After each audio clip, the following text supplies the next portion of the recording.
So if we want to talk about cell division of the eukaryotic cell, we have to think about what makes a eukaryotic cell different from a prokaryote. Why can't eukaryotic cells just cut themselves in half as easily as we saw with prokaryotes in cell division or binary fission? Most of the time we look at a much more complex cell. Remember, in prokaryotes, there are no organelles. Eukaryotes are going to have to deal with a nucleus. They're going to have to deal with organelles, multiple chromosomes,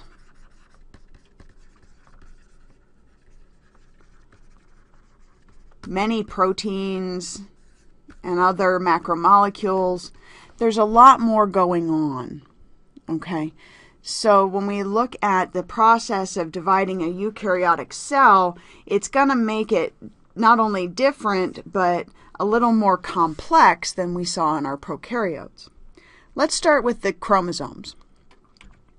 When we talk about chromosomes inside your nucleus of a eukaryotic cell, we look at the idea that this chromosome is really chromatin. How is that any different? Well, when we talk about chromosomes, we talk about just DNA. When we talk about chromatin, we're actually talking about the DNA and the proteins. Why are we worried about this? The idea with the proteins is they're actually going to help us maintain structure and control the function during cell division. So during DNA replication, and then eventually cell division. So this is an important characteristic because we have to have these proteins to be able to go through this process. And we'll show you how we go through this entire process, but the image on your screen is showing you the chromatin beginning to condense. So see how it's all kind of fluffy around this outside? This is what we call the loose state of chromatin. It's all over the place. Reminds me a lot of cotton candy.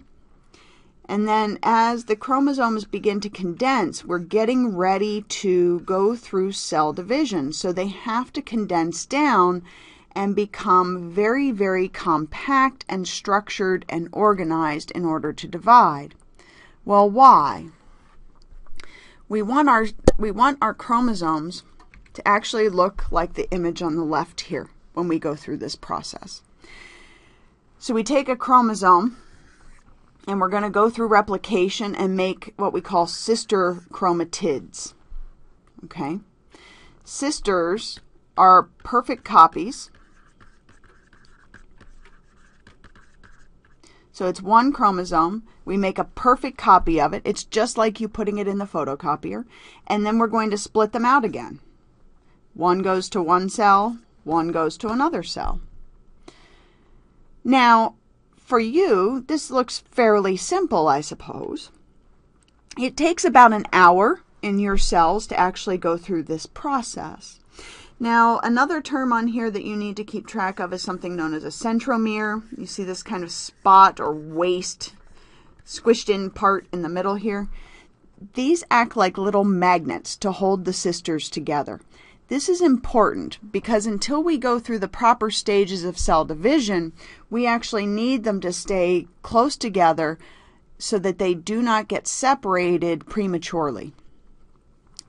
What we will look at is how these two copies of these sister chromatids that are held together at that centromere will allow or will be divided during cell division.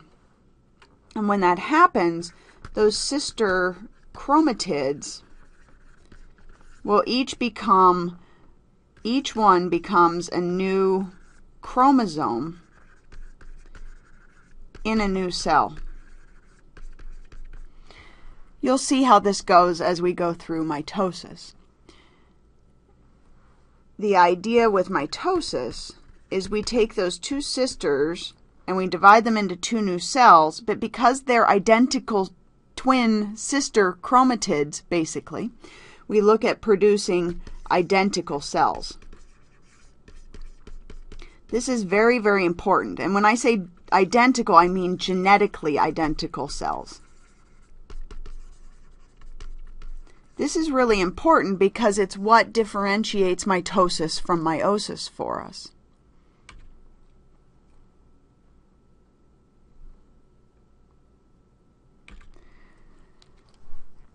So when we're trying to get organized to do cell division, as we mentioned, our chromatid in our nucleus, they're going to have to wrap down, and this chromatin is going to fold and become very condensed and be in this sister chromatid state.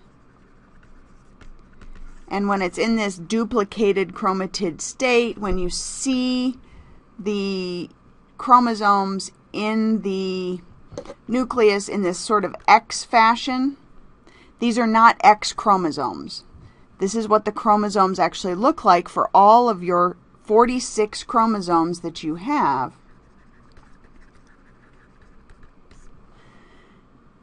When they're ready, and when they look like this, they're ready to go through cell division. How do you get very unwieldy, cotton candy looking DNA down into a nice tight package like this? Well, what we're actually going to do is take that DNA and wrap it around a protein. That's that chromatin we were talking about earlier. The chromatin adds structure and function and allows the DNA to go through this process effectively and correctly.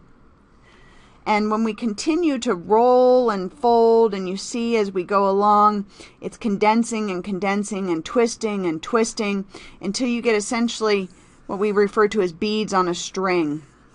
So those nucleosomes are these little green proteins that are going to wrap the DNA around them so that they actually have a good connection with those histone proteins that we were talking about before. And we just keep wrapping and wrapping and wrapping and wrapping until, and you can see it occurring in an SEM here, we just keep wrapping and wrapping until we get to that nice condensed state we were talking about before. So if this is DNA plus proteins, where are the genes? Well, remember, genes are sections or pieces of our chromosomes, right? So these strings of DNA that you can see are actually genes. And we'll look at what that means later on. So for you, we've got to keep in mind for every species, the number of chromosomes that you have in your nucleus is species specific. So for humans, you have 46. We talk about 23 pairs or 22 pairs plus XX or XY for female, XX for male, XY. So when we look at these, you can see you may not consider your dog to be more complex than you, though your dog has 78 chromosomes compared to your 46. Does that mean your dog's more complex? No. That has nothing to do with it. We look at the distribution of genes and genetic information on chromosomes. So we have to think about how this is just an organizational pattern for the genetics. But what we look at with your 46 chromosomes is we actually look at them, think about them like shoes. So you have pairs of chromosomes or pairs of shoes. And 22 of those pairs, you get one from your mom, one set. So of these, you get 22 chromosomes from mom. And you get 22 chromosomes from dad. And then you've got two more we got to deal with. Well, you get an X from mom. Almost always. because mom is XX to be female, right? So she can give one X and one X. That's it. Dad, however, is XY. So he could give you an X or a Y. So this is where the sex of the baby is determined. Does dad give an X or a Y to the offspring? If he gives a Y, the offspring is male. If he gives an X, the offspring is female. So these pairs are really important, and we'll get into this more in DNA and RNA and genetics later on. Homologous chromosomes, we look at these as being not perfectly identical. These are not sisters. Sisters, perfectly identical copies, right?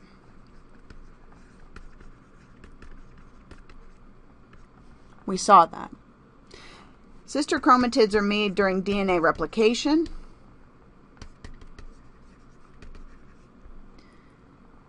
Homologous chromosomes, you get one set from mom and one set from dad. So this, putting them together, gets a fertilization event or reproduction. So very different purpose. So what else is different about them? If these are not perfectly identical, so take your gene for hair color. It's carried on a chromosome. Let's say chromosome 7. It doesn't matter. It's not actually 7, but just for reference. So you get a chromosome 7 from mom. You get a chromosome 7 from dad. Maybe mom says you're going to have brown hair. Dad says you're going to have blonde hair. They both are coding information for hair color, but mom's is a different variety than dad's. Mom says brown hair, dad says blonde hair.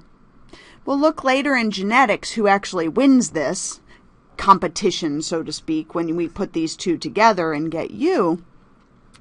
But you have to keep in mind that with these homologous chromosomes, we're looking at chromosomes that have the same coding genes, but they might be what we call alleles, or variations of a gene.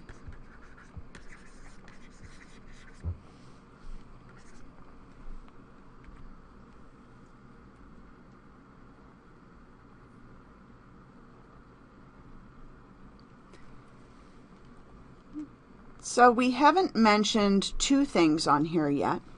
Karyotype, we'll get into this later. This is essentially a picture of your chromosomes.